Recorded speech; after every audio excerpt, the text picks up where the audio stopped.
নমস্কার বন্ধুরা, আমি চলে এসেছি একটা নতুন রেসিপি নিয়ে। আজকে করব ডিমের কারি আলু বাটা দিয়ে। ঘরে কিছুই ছিল না। প্রথমে আমি রসুন, পেঁয়াজ আর আলু আর লঙ্কাকে পেস্ট করে নেব। এখানে ডিম সেদ্ধ করা আছে আর এখানে নিয়ে নিয়েছি গুঁড়ো মশলা। চলুন পেস্ট করে নিই। পেস্ট করা হয়ে গেল আমাদের। এই দেখুন, পেস্ট করে নিয়েছি আলু, পেঁয়াজ, রসুন, আদা। এবার তেল গরম হয়ে গেলেই সিদ্ধ ডিমগুলোকে আমি ভেজে নেব লবণ আর একটু হলুদ দিয়ে। লবণ আর হলুদ মাখানোই আছে। ডিমগুলোকে বেশি ভাজবো না, সামান্য একটু ভাজবো। লাল লাল করে ভাজার দরকার নাই, এতে ডিমের স্বাদটা ভালো আসে না। দেখুন, একটুখানি হলুদ দিয়ে দিলাম, হলুদটা একটু কম ছিল। আমার ডিম ভাজা হয়ে গেছে। সম্পূর্ণ ডিমগুলোকে উঠিয়ে নেব। এরপরে তেলে দিয়ে দিব শুকনো লঙ্কা আর কালো জিরা ফোড়ন, আর দিয়ে দেবো একটা তেজপাতা। দিয়ে সব মশলাগুলোকে দিয়ে দিব।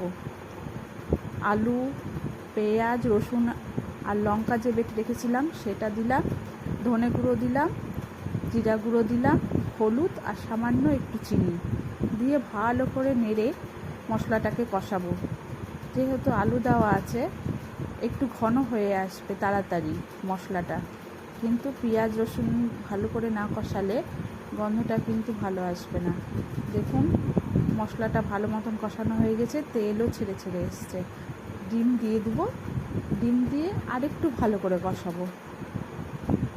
ভালো করে না কষালে ভালো লাগবে না। ঢেকে ঢেকে কষাবো। তারপরে ঢাকনাটা উঠিয়ে দেখলাম তেল একবারেই ছেড়ে দিয়েছে। দেখুন, তার মানে আমার রান্নাটা মোটামুটি কমপ্লিট। এইবার দিয়ে দেব গরম মশলা গুঁড়ো